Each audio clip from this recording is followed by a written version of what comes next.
audio jungle.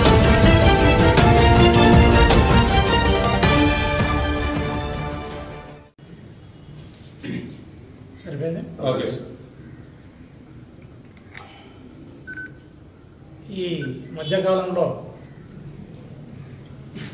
ఈ మన టీవీలలో పేపర్లలో కానీ ఈ పొలిటికల్ లీడర్లు అదుపు తప్పి పోలీసు వ్యవస్థను ఇబ్బంది పెట్టే విధంగా మాట్లాడుతున్నారు. చాలా దురదృష్టకరం. ఎంతో కష్టపడి పోలీసు వ్యవస్థ పనిచేస్తుంటేనే ఈ సమాజం సుఖశాంతులతో మనవడ కొనసాగిస్తుందనేది మర్చిపోకూడదు. ఈ జిల్లా ఫ్యాక్షనిస్టులకు నక్సలిజానికి పెట్టింది పేరు. అటువంటి నక్సలిజాన్ని కరడుగట్టిన ఫ్యాక్షనిజాన్ని ఒంటి చేత్తో అణిచివేసిన ఘటనను అణిచివేసిన విషయాన్ని పొలిటికల్ లీడర్లు మరవరాదు. ఈ మధ్యకాలంలో ఒక పార్టీని కాదు, ఆ పార్టీ ఈ పార్టీ అనకుండా ఎమ్మెల్యేలు కానీ ఎంపీలు కానీ మాజీ ఎమ్మెల్యేలు కానీ మాజీ ఎంపీలు కానీ అదుపు తప్పి పోలీసు వ్యవస్థను చాలా ఆత్మస్థైర్యం దెబ్బతినే విధంగా మాట్లాడుతున్నారు. చాలా బాధాకరం.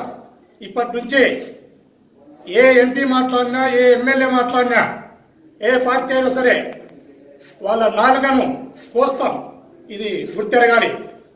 ఇప్పటి వరకు సంయమనం పాటించడం, ఇప్పటి నుంచి ఉత్తరోత్తర ఏ ఎంపీ మాట్లాడినా, ఏ ఎమ్మెల్యే కానీ పోలీస్ వ్యవస్థను కించపరిచే విధంగా, ఆత్మస్థైర్యం దెబ్బతినే విధంగా మాట్లాడితే వాళ్ళ నాలుకను తెగ్గోస్తామనేది మైండ్లో పెట్టుకోవాలి. తస్మాత్ జాగ్రత్త. జేసీ దివాకర్ రెడ్డి గారు కామెంట్ చేసి చాలా అవుతుంది కదా, ఎందుకోసం ఇప్పటిదాకా కేసు ఫైల్ చేయలేదంటారు? దాని మీద మేము ఇంకా ఆఫీసర్లతో అంటే వివిధ బందోబస్తుల్లో వివిధ పనుల్లో ఉండి ఈ మధ్యకాలంలో అందరం కలవలేదు, మాట్లాడలేదు. ఇంకా పూర్తి వివరాలు తెలుసుకుని దాన్ని చెప్తాను. ఇంతవరకు నాకు ఐడియా లేదు దాని మీద. అంటే సాక్షాత్ డిఎస్పీ దళిత సామాజిక వర్గానికి చెందిన డిఎస్పీ పైనే అనుచితంగా ప్రవర్తించినప్పటికీ పోలీసులు కేసు నమోదు చేయలేదు, యాక్షన్ తీసుకోలేదు. అంటే టీడీపీ రూలింగ్ పార్టీ ఎంపీ అని వదిలేశారా లేకపోతే ఏంటి? రూలింగ్ లేదు, గీలింగ్ లేదు. పోలీస్ వ్యవస్థకు రూలింగ్ ఏముంది, రూలింగ్లో లేనోడు ఏముంది? రూలింగ్లో లేనోళ్ళు కూడా మాట్లాడుతున్నారు కదా. చూడలేదా ఒకటి రెండు ఘటనలు? వైఎస్ఆర్ పార్టీలు కూడా మాట్లాడినారు కదా. వైఎస్ఆర్ వాళ్ళు మాట్లాడుతున్నారు, తెలుగుదేశం వాళ్ళు మాట్లాడుతున్నారు. ఇద్దరే పోలీసులు మాట్లాడితే ఏదో వాళ్ళ కొమ్ములు వస్తాయనుకుంటున్నారు. అది కుదరదు. ఇప్పటి నుంచి ఉపేక్షించము, దాన్ని చాలా సీరియస్గా తీసుకుంటాం. బియాండ్ ది లిమిట్స్ మాట్లాడి, మనసులో మనోభావాలను దెబ్బతినేటట్లు మాట్లాడి, కించపరిచే విధంగా మాట్లాడి, మా భార్య పిల్లలకు మొగాలు చూపించాలంటే కూడా ఇబ్బందికరంగా ఉంది వీళ్ళు మాట్లాడే మాటలు. ఇజ్రాయెల్ తో సమానంగా పోల్చారు పోలీసులు, ఎట్లా చూస్తోంది అసోసియేషన్? రెనిపాసుగుల మొగళ్ళమై పోలీస్ వ్యవస్థ లేకొచ్చినాం. గొజ్జలమా మొగళ్ళమై పోలీస్ వ్యవస్థ లేకొచ్చినాం అని కామెంట్ చేసినప్పటికీ పోలీస్ చెప్తున్నా కదా, దానికి సమాధానం చెప్తున్నా కదా. గొజ్జల్లో అనే మాట మాట్లాడితే దానికి చెప్తున్నా కదా సమాధానం. మొగళ్ళై పోలీస్ వ్యవస్థలో పనిచేస్తున్నాం.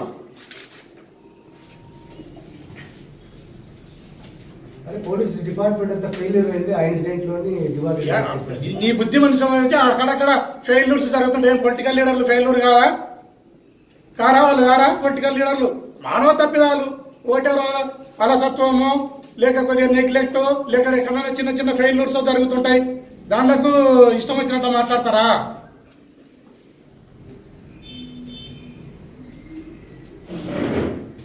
కింద నుంచి కానిస్టేబుల్ నుంచి డీజీపీ వరకు ఏ రకంగా పనిచేస్తున్నారు, ఎట్లా పనిచేస్తున్నారు వ్యవస్థ అనేది గమనించాలి కదా.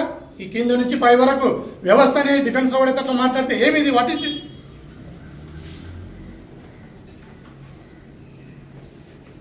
పోలీసులు అంతా అసమర్థులే అంటున్నాడు. దానిపైన ఏం అసమర్థం? మీరల్లా మీకంతా తెలియదా? మీకంతా తెలియదా? ఈ జిల్లాలో ఏం జరుగుతుంది, ఏ రకంగా ఫ్యాక్షనిజాన్ని అణిచివేయడం జరిగింది, ఏ రకంగా రౌడీలను కంట్రోల్ చేసినారు, ఏ రకంగా సామాన్య ప్రజలకు భద్రత కల్పిస్తున్నారు. ఎమ్మెల్యేలకు ఎంపీలకు భద్రత కల్పిస్తామని ఈ వ్యవస్థలోకి రాలేదు. సామాన్య ప్రజలకు అట్టడుగు వర్గాలకు సామాన్య ప్రజలకు భద్రత కల్పిస్తామని వచ్చినాం. భద్రత ఉన్నవాడికి భద్రత కల్పిస్తామని రాలే. ఎమ్మెల్యేలకు ఎంపీలకు మాత్రమే మేము భద్రత కల్పిస్తామని పోలీస్ వ్యవస్థలోకి వచ్చినామా? రాలేదు. అది మైండ్లో పెట్టుకోవాలి. మీరు భద్రత ఉన్న మనుషులు ఆల్రెడీ మీరు ఈ సమాజంలో భద్రంగా ఉన్నారు. భద్రత లేని వీకర్ సెక్షన్కి, భద్రత లేని అనామకులకు భద్రత కల్పిస్తాము అని ఈ వ్యవస్థలోకి రావడం జరిగింది. లేటెస్ట్ డెవలప్మెంట్ ఆత్మస్థైర్యాన్ని ఏ విధంగా దెబ్బతీస్తుంది? ఆత్మస్థైర్యాన్ని ఏ విధంగా? ఏ ఒకటి అర మనిషి ఇంత పెద్ద వ్యవస్థ, ఎంతో చరిత్ర ఉన్న వ్యవస్థ పోలీసు వ్యవస్థ అనేది. ఒకరెవరైనా మాట్లాడినంత మాత్రాన పోలీసు డిఫెన్స్ లో పడుతుంది అనేది అది ఉత్తది. ఎప్పుడు కూడా వాళ్ళ ఉద్యోగాలను వాళ్ళు చేసుకుంటూ పోతారు. ఎవరైనా సరే ఎవరు కూడా ఆత్మస్థైర్యాన్ని కోల్పోకుండా ముందుకు పోతారు. ఎవరికి భయపడ అవసరం లేదు, భయపడము. మా వ్యవస్థ ఎప్పుడు పటిష్టంగా ఉంటుంది. సామాన్య ప్రజలకు భద్రత కల్పిస్తాయి. అది పై వాళ్ళు నిర్ణయం చేస్తారు. ఈ నాగరికమైన వ్యవస్థలో నాగరికంగా పోవాలి అనేది మన పోలీస్ పెద్దల ఆలోచన. మేధావులు, ఐపీఎస్ ఆఫీసర్లు ఈ సమాజంలో అత్యంత విలువైన ఐఏఎస్ ఐపీఎస్లను సెలెక్ట్ అయ్యి యావత్ ప్రపంచంలోనే ఇంత పెద్ద ఎగ్జామినేషనే లేదు. అట్లాంటి టెస్టులు పాస్ అయ్యి వచ్చిన వాళ్ళు మా ఐపీఎస్ ఆఫీసర్లు. వాళ్ళు వీళ్ళకంటే సూక్ష్మంగా ఆలోచిస్తారు. పొలిటికల్ లీడర్ల కంటే సూక్ష్మంగా ఆలోచిస్తారు మా ఐపీఎస్ ఆఫీసర్లు. వాళ్ళ విధి విధానాలను ఖచ్చితంగా ఈ సమాజానికి మేలు జరిగే విధంగా ఆలోచిస్తారు. ఫ్రెండ్లీ పోలీస్ అంటే ప్రజలకు దగ్గర కావాలనేదే పై ఆఫీసర్ల ఆలోచన. ఎవరు పారిపోతారా? రౌడీలను తరిమిన చరిత్ర ఉన్న పోలీసు వ్యవస్థ ఇది. ఎవరు పారిపోయేది? రౌడీలను, నక్సలైట్లను, ఫ్యాక్షనిస్టులను, దుర్మార్గులను తరిమి కొట్టిన వ్యవస్థ ఇది.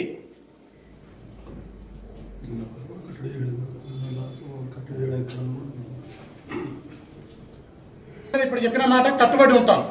ఉత్తర ఎవరైనా ఇలాంటి మాటలు మాట్లాడితే ఉపేక్షించేది ఏ పార్టీ అయినా సరే. ఓన్లీ నేను ఇప్పుడు తెలుగుదేశంలో మాట్లాడినారని అంటే నేను గతంలో వైఎస్ఆర్లు మాట్లాడిన ఘటనలు కూడా ఉన్నాయి. వైఎస్ఆర్లు మాట్లాడినారు, సమయంలో పాటించడం. తెలుగుదేశం వాళ్ళు మాట్లాడినప్పుడు సమయం ఇది పూర్తి అదుపు తప్పుతుంది, హద్దు మీరుతుంది. ఇంకా పూర్తి బియాండ్ ది లిమిట్స్, మా ఉనికికే ప్రమాదం అనే భావన వచ్చింది కాబట్టి వచ్చి ఓపెన్ గా మాట్లాడాల్సిన పరిస్థితి ఏర్పడింది. గతంలో పోలీస్ స్టేషన్కి వెళ్ళి వార్నింగ్ ఇచ్చినా కూడా మీరేం చేయలేకపోయినారు కదా. సిఏఎస్ అని కూడా తాడిపత్రిలో, అదే తాడిపత్రిలో ఎందుకు అసోసియేషన్ మీరు ఎందుకు ఇంత వీక్ గా ఉంటారు? వాళ్ళ ఇంటికాటిపై తరిమినప్పుడు గుర్తులేదా మీకు? వాళ్ళ ఇంటికాటిపై స్టీఫెన్ రవీంద్ర సార్ తరుముకోలే?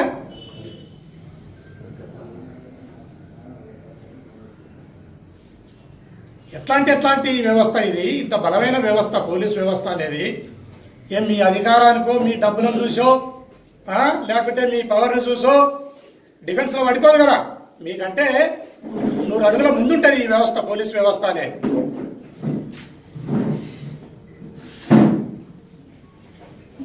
ఏంటండి, వీడియో నచ్చిందా? అయితే ఓ లైక్ వేసుకోండి, లేదంటే ఓ కామెంట్ చేయండి. ఎప్పటికప్పుడు మా వీడియోస్ చూడాలంటే సబ్స్క్రైబ్ చేసుకోండి.